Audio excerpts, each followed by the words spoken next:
প্রিয় বন্ধুরা, আপনারা শুনছেন বিএম হরর স্টোরি। আপনাদের সাথে রয়েছি আমি বিজয়। এখানে কোনো বানানো গল্প বলা হয় না, এখানে বলা হয় একদম সত্য ঘটনা। আজকে যে ঘটনাটি আপনাদের শোনাতে চলেছি আমার নিজেরই এক আত্মীয়র গ্রামের ঘটনা। এই ঘটনাটি তিনি নিজেই আমাকে লিখে পাঠিয়েছেন। তো বন্ধুরা, শুনতে থাকুন।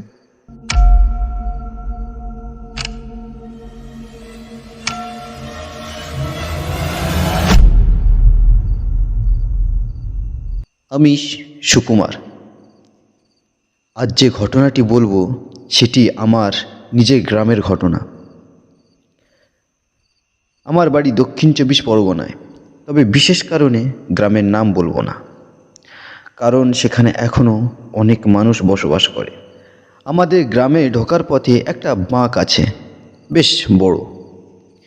সেই বাঁকের গা ঘেঁষেই রয়েছে একটা ভীষণ পুরনো বট গাছ।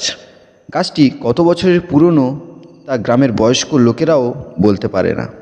আগে ওই বটগাছের চারপাশে তেমন কোনো ঘরবাড়িও ছিল না। এখন কিছু ঘরবাড়ি হয়েছে, কিন্তু এই ঘটনাটি আজ থেকে প্রায় 5-6 বছর আগের, যখন সেখানে মাত্র 2টি বাড়ি ছিল।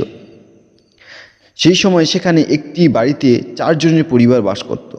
স্বামীর নাম পলাশ, স্ত্রীর নাম কাবেরী, তাদের এক ছেলে পরেশ এবং মেয়ে পল্লবী। কাবেরী ছিল খুবই সংসারী এবং ছেলে মেয়েদের পড়াশোনা নিয়ে ভীষণ চিন্তিত। তার একটাই ইচ্ছা, তার সন্তানরা বড় হয়ে পড়াশোনা করে মানুষ হবে। সে কারণেই সে সবসময় পড়াশোনার ব্যাপারে খুব কড়া ছিল। পলাশ সারাদিন কাজের জন্য বাইরেই থাকতো। একদিন সন্ধ্যায় কাবেরী সাইকেলে করে কোথাও যাচ্ছিল। গ্রামের সেই বাঁকের কাছে আসতেই পুরনো বটগাছটার সামনে হঠাৎ সে সাইকেল থেকে পড়ে যায়। এই ঘটনার পর থেকে কাবেরীর মধ্যে এক অদ্ভুত পরিবর্তন দেখা দিতে শুরু করে। গ্রামের বয়স্কদের মুখে আগেও শোনা গিয়েছিল ওই বটগাছটিকে ঘিরে বহু বছরে নানা ধরনের অস্বাভাবিক ঘটনা। সবাই জানতো এখন আগের মতো না হলেও ওই বটগাছেই এখনও অশরীরীদের আস্থানা রয়েছে। কিন্তু কাবেরী কাউকে কিছু বলেনি। রাতে ঘুমোতে গেলে সে স্পষ্ট শুনতে পেত এক কর্কশ কণ্ঠ, আমি এখানে দাঁড়িয়ে আছি, চলে আয়।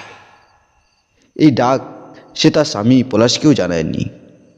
একদিন সন্ধ্যায় পরেশ আর পল্লবী টিউশন থেকে বাড়িতে ফিরে আসে। খুব ক্ষুধার্ত ছিল তারা। এসে মাকে বলে, মা, খুব খিদে পেয়েছে, কিছু খেতে দাও। কিন্তু হঠাৎ কাবেরীর আচরণ সম্পূর্ণ বদলে যায়। তার চুল খোলা হাওয়ায় উঠতে থাকে, চোখে এক অদ্ভুত আগুনের ঝিলিক। সে রেগে গিয়ে বলে, এখন কোনো খাওয়া নেই, আগে পড়া শেষ করো। পলাশ তখন বাড়িতেই ছিল। সে এসে বলে, আরে ওদের খেতে দে, খিদে পেয়েছে, ওরা পরে করবে। কিন্তু কাবেরী কোনো কথা শোনে না। সে বলে, আগে পড়াশোনা, তারপরেই খাওয়া। এইভাবে দুজনের মধ্যে কথা কাটাকাটি বাড়তে থাকে। রাগ সামলাতে না পেরে পলাশ হঠাৎ করে কাবেরীকে একটা চড় মেরে বসে। চড় মারার পর কাবেরী কিছুক্ষণ চুপ করে দাঁড়িয়ে থাকে। তারপর হঠাৎ করেই সে দৌড়ে বাড়ির পিছনের বাঁশবাগানের দিকে পালিয়ে যায়। অন্ধকারের মধ্যে মিলিয়ে যায় তার ছায়া। পলাশ তখন রেগে বলেছিল, যা, যেখানে খুশি যা। কিন্তু কিছুক্ষণ পর রাগ পড়তেই তার বুকের ভিতরে একটা অজানা ভয় ঢুকে যায়। সে পাড়ার লোকজনকে ডাকতে শুরু করে।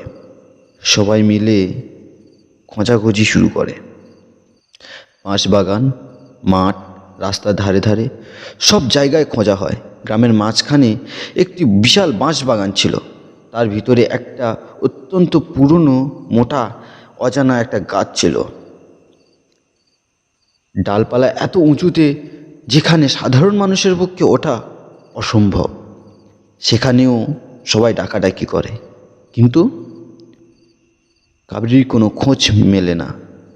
বন্ধুরা, এই কথাটা লিখতে লিখতে আমার নিজের বুকের ভিতরে একটা অজানা আতঙ্ক কাজ করছে।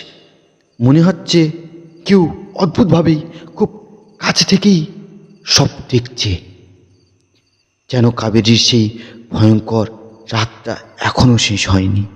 পরের দিন সকালে হঠাৎ পাড়ায় চিৎকার শুরু হয়। সবাই দৌড়ে যায় সেই বড় পুরনো গাছটার কাছে। সেখানে গিয়ে দেখা যায় কাবেরীর মৃতদেহ গাছের অনেক উঁচু ডালেতে ঝুলছে, আর মুখ পুড়ে তোলা, চোখ দুটো ঠোঁট ছেড়ে বেরিয়ে এসেছে। শরীরের সর্বত্র গভীর আঁচড়ের দাগ, হাত পায়ে সব নখ ফেলা হয়েছে, গাছের গায়ে রক্ত আর ভয়ঙ্কর আঁচড়ের দাগ। সবচেয়ে ভয়ঙ্কর বিষয়, যে ডালে সে ঝুলছিল যেখানে কোনো মানুষ নিজে থেকেই উঠতে পারে না। শেষ পর্যন্ত দেহ সৎকার করা হয়। কিছুদিন পর পলাশ দ্বিতীয় বিয়ে করে। এরপর থেকেই প্রায় অদ্ভুত অদ্ভুত ঘটনা ঘটতে শুরু করে। অল্প বয়সী বউ মেয়েদের উপর কাবেরীর প্রভাব থাকে। রাত হলেই দরজায় আওয়াজ হয়, নাম ধরে ডাক। শেষ পর্যন্ত পলাশের দ্বিতীয় স্ত্রীর উপর ভর করে কাবেরী। যখন পলাশ বুঝতে পারে, দিকে এসে বলে, সে দেখে অন্ধকার ঘরে এক কোণেতে চুপ করে বসে যে সেই মহিলা, আর গুনগুন করে কাঁদছে, বললে এলোমেলো। বহুদিন তেল দেওয়া হয়নি। যে হঠাৎ বলে ওঠ, আমাকে কেউ বাঁচাতে পারলো না, ওরা আমাকে মেরে ফেললো, ওরা কেউ আমাকে বাঁচাতে পারলি না। গম্ভীরভাবে কে জিজ্ঞাসা করল, এ তুই, এ তুই? সে বলে, আমি কাবেরী। দিক জিজ্ঞাসা করে, ভাবে মারা গেলি, আর এখানে এসেছিস বা কেন? কাবেরী তখন সব সত্য বলে।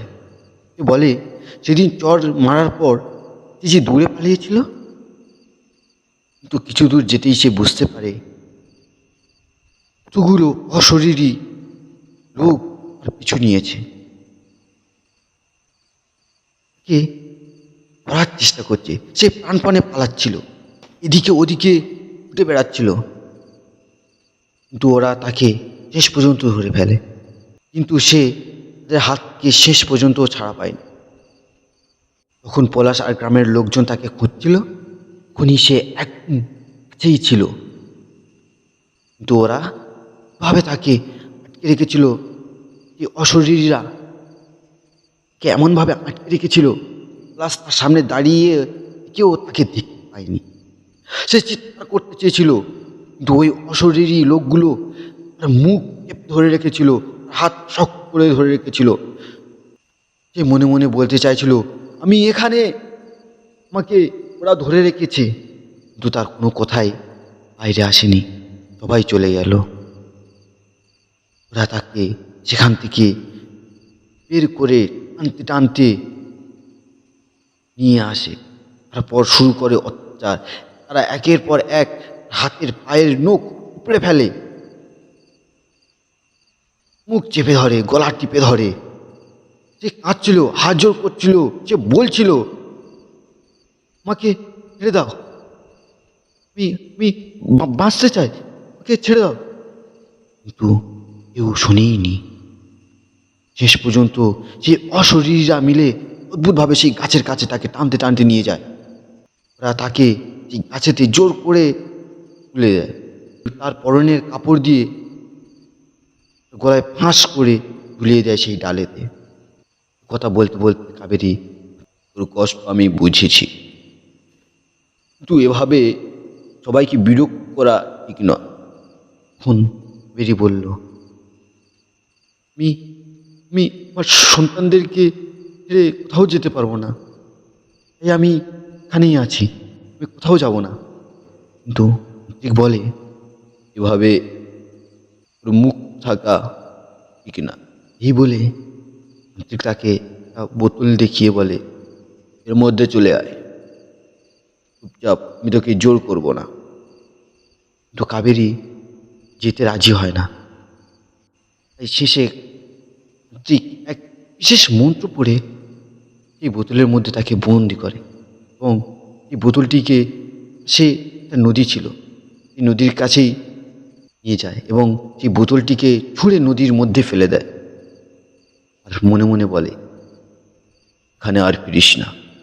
আচ্ছা, অনেক কিছুই স্বাভাবিক, কিন্তু সেই জায়গা যেখানে কাবেরী ফাঁসি দিয়ে ঝুলছিল, এই জায়গায় সন্ধে হলেই কোনো কেউ সেখানে যায় না, কারণ সেই বাতাসে এখনো ভেসে আসে, আমাকে বাঁচাও, আমাকে মেরে ফেললো।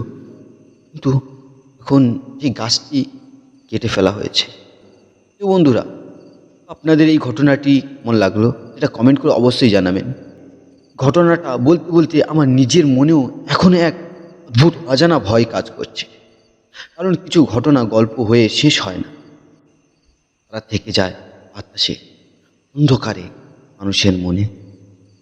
আর বন্ধুরা, যদি আপনাদের জীবনে বা আপনাদের পরিচিত কারোর জীবনে এমন কোনো ভয়ঙ্কর ও অজানা ঘটনা ঘটে থাকে, তাহলে সেটা অবশ্যই আমাদের সঙ্গে শেয়ার করুন। আপনারা চাইলে কমেন্টে লিখতে পারেন, অথবা আমি কমেন্ট বক্সে আমার হোয়াটসঅ্যাপ নম্বর দিয়ে দেবো, সেই নম্বরে সরাসরি ঘটনাটি পাঠাতে ভুলবেন না। আপনার পাঠানো ঘটনাই হয়তো পরবর্তী কোনো এক রাতে পরিণত হবে আমাদের চ্যানেলের পরের ভয়ঙ্কর গল্প। বন্ধুরা, মনে রাখবেন, প্রতি শনিবার রাত 10টায় বিএম হরর স্টোরি চ্যানেলে আপনারা পেয়ে যাবেন এমনই একবারে সত্য ঘটনা অবলম্বনে ভয়ঙ্কর গল্প। এখনই চ্যানেলটিকে সাবস্ক্রাইব, বেল আইকনটিকে অন করে দিন, যাতে আমাদের প্রতিটা ভিডিও সবার আগে আপনাদের কাছেই পৌঁছে যায়। আজকের জন্য এখানেই শেষ করছি, কিন্তু কে জানে, হয়তো রাতের অন্ধকারে শুয়ে পড়ার পর গল্পের কোনো শব্দ আবার কানে ফিরে আসবে। ততক্ষণ পর্যন্ত ভালো থাকুন, সাবধানে থাকুন, আর মনে রাখবেন, কিছু ঘটনা কখনো হয় না।